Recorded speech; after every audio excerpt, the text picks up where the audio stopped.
Hello अस्सलाम वालेकुम। आज का हमारा टॉपिक है फ़िज़िकल करैक्टरिस्टिक्स ऑफ अल्काइन, या हम बोल सकते हैं physical properties of alkyne. Characteristics का भी वही मतलब होता है कि खसूसियात। अब हमने 3 अपने टॉपिक जो मेजर टॉपिक्स थे उसको कंप्लीट किया है, जिसमें से पहला वन था हमारे पास अल्केन, दूसरा था अल्कीन्स एंड तीसरा है हमारे पास अल्काइन्स।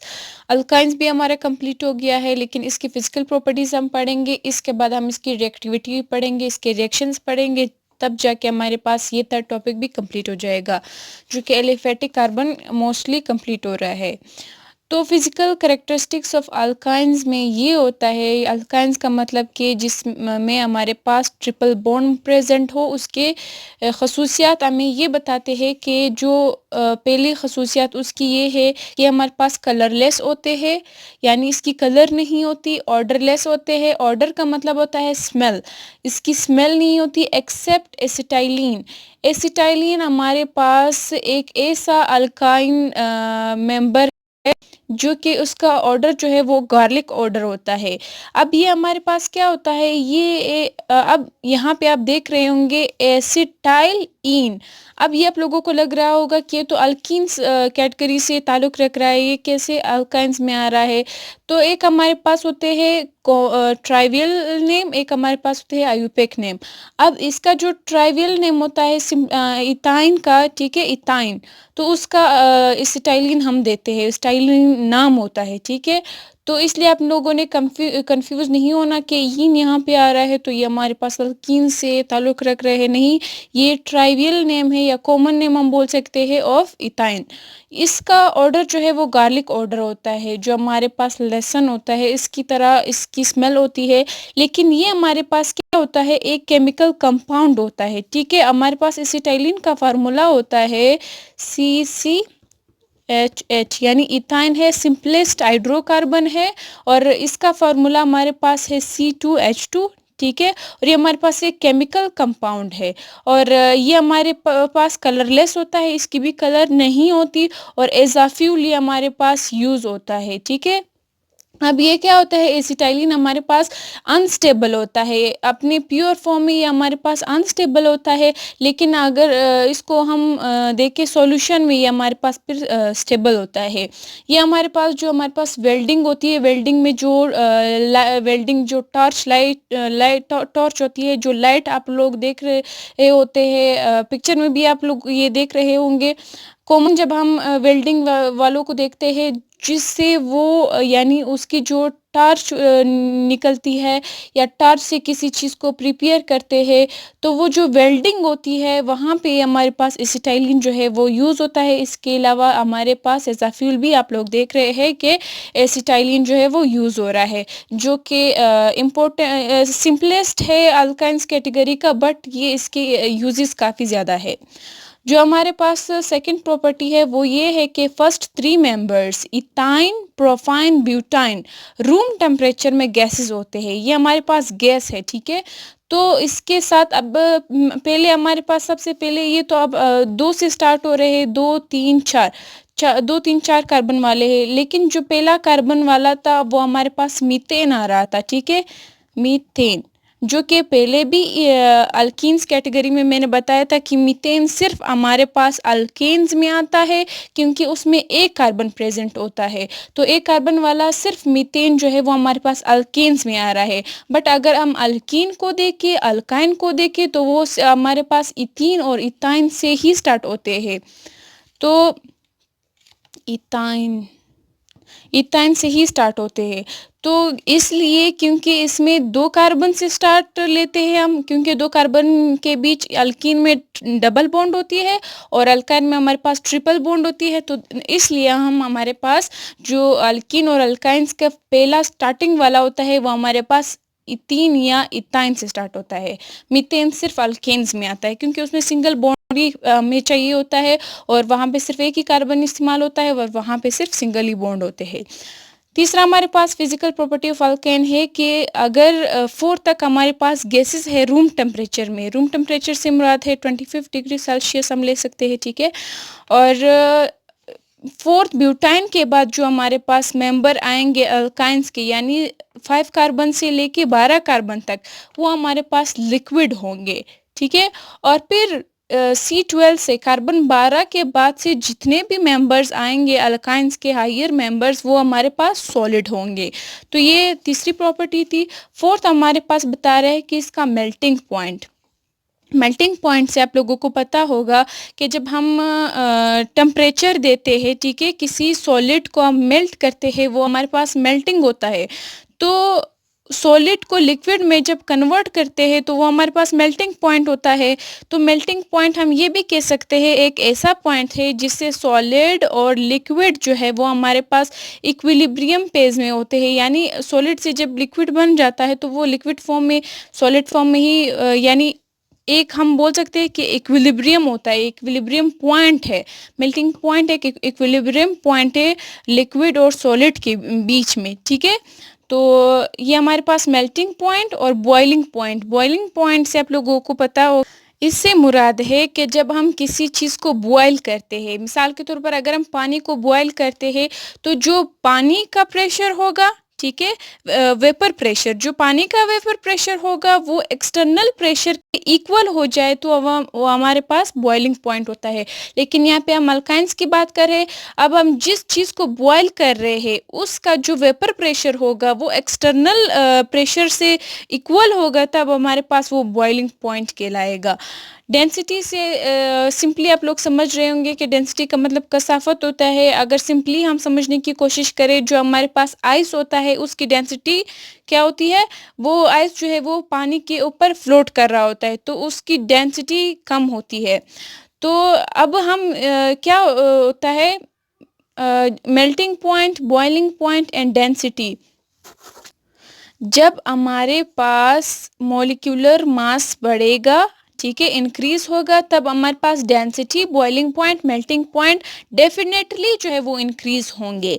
अब मिसाल के तौर पर हमारे पास एक छोटा मॉलिक्यूल है, ठीक है, इसको हम मेल्ट करते हैं, मेल्टिंग भी इसकी जल्दी हो जाएगी, लो टेम्परेचर चाहिए होगा, बॉइलिंग भी जल्दी हो जाएगी, डेंसिटी भी इसकी जल्दी हो जाएगी। बट अगर हम लार्ज मॉलिक्यूल की बात करें, यहाँ पे मॉलिक्यूलर मास बढ़ रहा है तो मतलब कि कार्बन अगर ज़्यादा उसकी चेन बढ़ रही है, मास बढ़ रहा है, मास बढ़ रहा है, ठीक है, तब जब मास बढ़ेगा तो जाहिर सी बात है इसको छोटे को मेल्ट टेम्परेचर देना और मेल्ट करना इजीली था, इसको जो है थोड़ा मुश्किल हो जाएगा।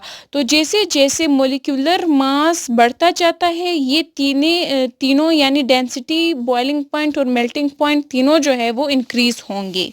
अब फोर्थ प्रॉपर्टी है कि ये हमारे पास नॉन पोलर होते हैं। नॉन पोलरिटी से मुराद है, नॉन पोलरिटी तब आती है जब, पोलर और नॉन पोलरिटी तब आती है जब हमारे पास इलेक्ट्रोनेगेटिविटी डिफरेंस आता है। इलेक्ट्रोनेगेटिविटी डिफरेंस जो है वो हमारे पास, अगर यहाँ पे कार्बन और हाइड्रोजन है, दो कार्बन है दो हाइड्रोजन है, यानी इसमें कार्बन और हाइड्रोजन जो है वो लेस रेशो में है देन अल्कीन्स और अल्केन्स। यहाँ पे अगर हम बात करें कार्बन की, हमारे पास इलेक्ट्रोनेगेटिविटी होती है 2.5 और हाइड्रोजन की इलेक्ट्रोनेगेटिविटी होती है 2.1 एंड कहीं जगह 2.2 आती है। जो भी हो, बट इनकी डिफरेंस जो है वो बहुत कम निकलती है, 0.4। अगर एक और बुक में लिखा होता है 2.5 कार्बन की, 2.2 हाइड्रोजन की। जब हम इसकी डिफरेंस निकालेंगे तो 0.35 समथिंग आएगा। तो ये भी जो इलेक्ट्रोनेगेटिविटी डिफरेंस है पॉइंट के बाद आ रही है, ये भी आ रही है, तो यानी बहुत कम डिफरेंस निकलता है। तभी हमारे पास जब नॉन पोलरिटी कम होगी, इलेक्ट्रोनेगेटिविटी डिफरेंस कम होगी, तो वो हमारे पास नॉन पोलर होगा। जब नॉन पोलर होगा वो हमारे पास पोलर चीज़ों में सोल्यूबल नहीं होगा, डिजॉल्व नहीं होगा, वो सिर्फ हमारे पास नॉन पोलर में ही डिजॉल्व होगा, जैसे कि कार्बन टेट्राक्लोराइड, बेंजीन, ईथर, इन चीज़ों में ही ये डिजॉल्व हो सकते हैं। अदरवाइज ये पानी में डिजॉल्व नहीं हो सकते, क्योंकि पानी हमारे पास पोलर है, ठीक है। अब हमारे पास आती है जो ज़रूरी इंपॉर्टेंट पॉइंट जिसमें आते हैं, वो हमारे पास है रिएक्टिविटी ऑफ अल्काइंस। अल्काइंस की हम पढ़ते हैं कि रिएक्शंस कैसे होते हैं, रिएक्टिविटी इसकी कैसी होती है।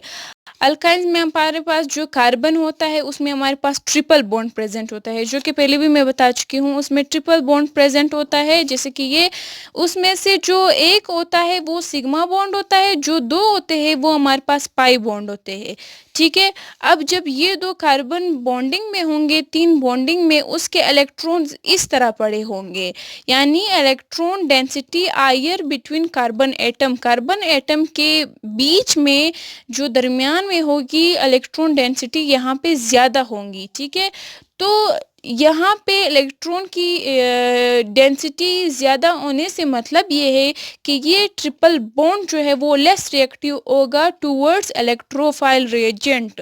इलेक्ट्रोफिलिक और न्यूक्लियोफिलिक पहले भी हम पढ़ चुके हैं और दोबारा हम पढ़ने की कोशिश करते हैं। जो हमारे पास न्यूक्लियोफाइल होता है वो न्यूक्लियस लविंग होता है, यानी इसको सिर्फ न्यूक्लियस चाहिए होता है। जो इलेक्ट्रोफाइल होता है वो इलेक्ट्रॉन लविंग होता है, यानी इलेक्ट्रोफाइल मतलब ये इलेक्ट्रॉन डेफिशिएंट होता है, ये न्यूक्लियस डेफिशिएंट होता है। यानी जिस चीज़ के पास जिस चीज़ की कमी होगी, जाहिर सी बात है वो उसी चीज़ को चाहेगा। न्यूक्लियोफाइल न्यूक्लियस को चाहेगा, ठीक है, और इलेक्ट्रोफाइल जो है वो हमारे पास इलेक्ट्रॉन को चाहिएगा।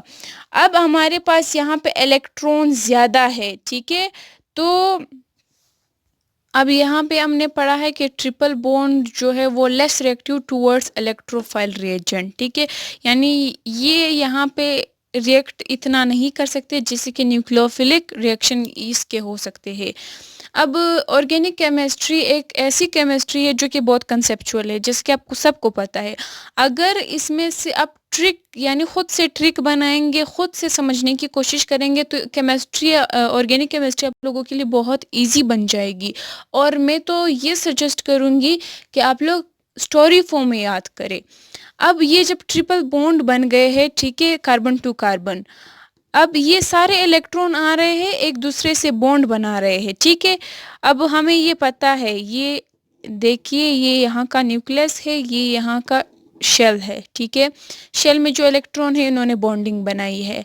अब हमारे पास क्या होता है, स्टोरी फॉर्म में अगर हम समझने की कोशिश करें, हमारे पास जब चोर चोरी करता है तब उस वक्त करता है जब घर खाली होता है या घर में कोई नहीं होता, ठीक है, उस वक्त करता है।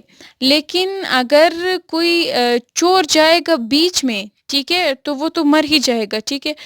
घर खाली होगा तभी वो जाके अटैक कर सकता है, ठीक है।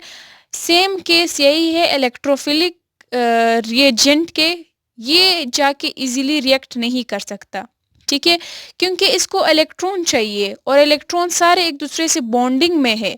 अगर इसको न्यूक्लियस चाहिए था तो न्यूक्लियस में कोई नहीं था, ये जल्दी से आ सकता था, यहाँ पे अटैक कर सकता था। बट अगर हम न्यूक्लियोफिलिक की बात कर रहे हैं, न्यूक्लियोफिल को न्यूक्लियस चाहिए, इसको इलेक्ट्रॉन चाहिए, तो मतलब इसको तो इलेक्ट्रॉन नहीं मिल सकते क्योंकि वो सारे बॉन्डिंग में है, ठीक है, और ये जाके अटैक नहीं कर सकता। बट अगर हम न्यूक्लियोफिल की बात करें, ये सारे बॉन्डिंग में है और इसका न्यूक्लियस जो है फ्री इसको मिल रहा है, ये जाके जल्दी से न्यूक्लियस पे अटैक कर लेगा और जाके अपना रिएक्शन कर लेगा। तब स्टोरी फॉर्म में याद करो, ठीक है। अब ये न्यूक्लियोफिलिक रिएक्शन जो है इसके हो सकते हैं क्योंकि न्यूक्लियस इसके लिए फ्री है, बट इलेक्ट्रोफिल के लिए इलेक्ट्रॉन जो है वो फ्री नहीं है और ये किसी पे भी जाके अटैक नहीं कर सकता। तो सिंपली समझ लो कि अल्काइंस में हमारे पास न्यूक्लियोफिलिक रिएक्शन होते हैं, बट अल्कीन्स में हमारे पास इलेक्ट्रोफिलिक रिएक्शन होते हैं, ठीक है। तो ये था हमारा आज का topic, reactivity of alkynes plus हमारे पास फिजिकल कैरेक्टरिस्टिक्स ऑफ अल्काइंस। तो नेक्स्ट वीडियो में मिलते हैं नेक्स्ट टॉपिक के साथ, तब तक के लिए अल्लाह हाफिज़। और अगर आप लोगों को मेरी वीडियोस पसंद आई हो तो काइंडली लाइक कीजिए एंड सब्सक्राइब कीजिए मेरा चैनल, ताकि मेरी जितनी भी न्यू अपलोड वीडियोस है वो भी आप तक पहुंच जाए। Thank you so much and अल्लाह हाफिज़।